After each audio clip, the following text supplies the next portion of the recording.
आज के वीडियो में हम ये जानेंगे कि हम पावर फैक्टर को इलेक्ट्रिकल सिस्टम में कैसे इम्प्रूव करेंगे, मतलब कि कैसे बढ़ाएंगे।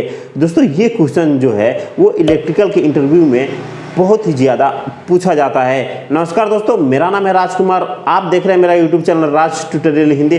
तो चलिए फिर जानते हैं कि हम सिस्टम में पावर फैक्टर को कैसे बढ़ाएंगे।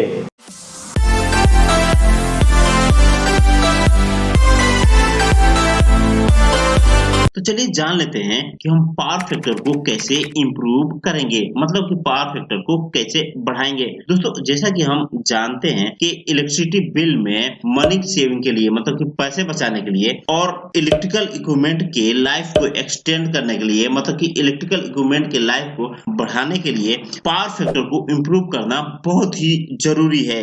लेकिन अब यहाँ पे ये सवाल उठता है कि हम पावर फैक्टर को इंप्रूव कैसे करेंगे। दोस्तों जैसा कि हम जानते हैं कि जो सोर्स ऑफ रिएक्टिव पावर होता है, जिसको हम इंडक्टिव लोड कहते हैं, वो क्या करते हैं कि पावर फैक्टर को डिक्रीज करते हैं। मतलब कि जो हमारा इंडक्टिव लोड होता है वो क्या करता है कि पावर फैक्टर को डिक्रीज करता है, मतलब कि कम करता है। अब ये सोर्स ऑफ रिएक्टिव पावर कौन कौन से हैं, मतलब कि इंडक्टिव लोड कौन कौन से है जिसकी वजह से हमारा पावर फैक्टर कम होता है। वो है ट्रांसफार्मर हो गए, इंडक्शन मोटर हो गया, इंडक्शन जनरेटर्स जिसको हम वाइंड मिल जनरेटर्स भी कहते हैं, हाई इंटेंसिटी डिस्चार्ज लाइटिंग्स हो गया जिसको HID लाइटिंग्स भी कहते हैं। इनकी वजह से क्या होता है कि हमारा पावर फैक्टर डिक्रीज हो जाता है, क्योंकि ये सोर्स ऑफ रिएक्टिव पावर है। अब आपके दिमाग में ये सवाल उठ रहा होगा कि जो सोर्स ऑफ रिएक्टिव पावर है वो पावर फैक्टर को डिक्रीज करेगा, तो जो हमारा कंज्यूमर ऑफ रिएक्टिव पावर होगा वो पावर फैक्टर को इंक्रीज कर देगा, मतलब कि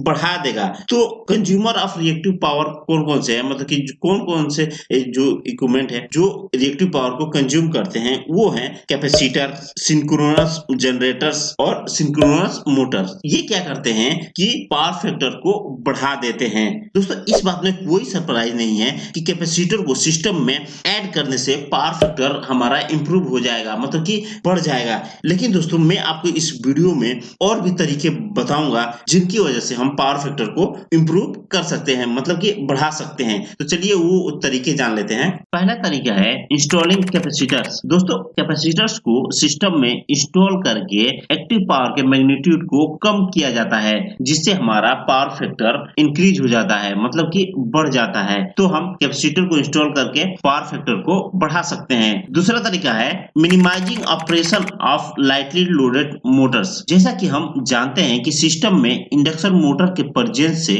पावर फैक्टर इफेक्ट होता है, मतलब कि पावर फैक्टर हमारा कम हो जाता है। तो जो हमारे लाइटली लोडेड मोटर्स होंगे तो उनके ऑपरेशन को हम क्या करें कि थोड़ा मिनिमाइज कर देंगे, तो वहां पे हमारा पावर फैक्टर बढ़ सकता है। तीसरा तरीका है अवॉइडिंग ऑपरेशन ऑफ इक्विपमेंट एबो इट्स रेटेड वोल्टेज। दोस्तों जो हमारे इक्विपमेंट होते हैं, इलेक्ट्रिकल इक्विपमेंट, अगर उनको ऑपरेशन हमको ओवर वोल्टेज पे कराना पड़े तो उसको हमको अवॉइड करना चाहिए, जिससे हमारा पावर फैक्टर कंट्रोल रहता है। चौथा तरीका है replacing standard motors as they burn out with energy efficient motors. Energy efficient motor के साथ power factor variation of load से बहुत ही अफेक्टेड होता है। मतलब कि जो हमारा पावर फैक्टर होता है, तो अगर हमारा मोटर जो है वो अलग अलग लोड पे चलेगा तो उससे पावर फैक्टर बहुत ही ज्यादा इफेक्ट होता है। मतलब कि मान के चलिए एक मोटर को इसके नियर लोड पे हम अगर ऑपरेट करेंगे तो वहां पे हमारा हाई पावर फैक्टर होगा, मतलब कि हमारा पावर फैक्टर वहां पे बढ़ जाएगा। वहीं पे अगर आप किसी मोटर को बहुत ही लो पे चला दे रहे हैं या बहुत ही ज्यादा हाई पे चला दे रहे हैं उसके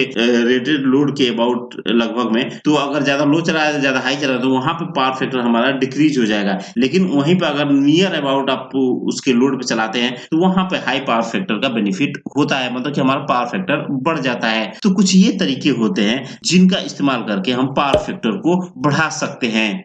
तो उम्मीद करता हूं दोस्तों इलेक्ट्रिकल सिस्टम में पावर फैक्टर को कैसे इम्प्रूव करेंगे ये समझ में आ गया होगा। अगर आपको ये वीडियो पसंद आया हो तो प्लीज़ इस वीडियो को लाइक करिए और हमारे चैनल राज ट्यूटोरियल हिंदी को सब्सक्राइब करना मत भूलिए, क्योंकि मैं आपके लिए ऐसे ही इलेक्ट्रिकल से जुड़े हुए इंटरेस्टिंग वीडियो लेके आता रहता हूँ। और आपका कोई सवाल है तो हमें कमेंट जरूर करिए। मिलते हैं फिर नेक्स्ट वीडियो में। धन्यवाद।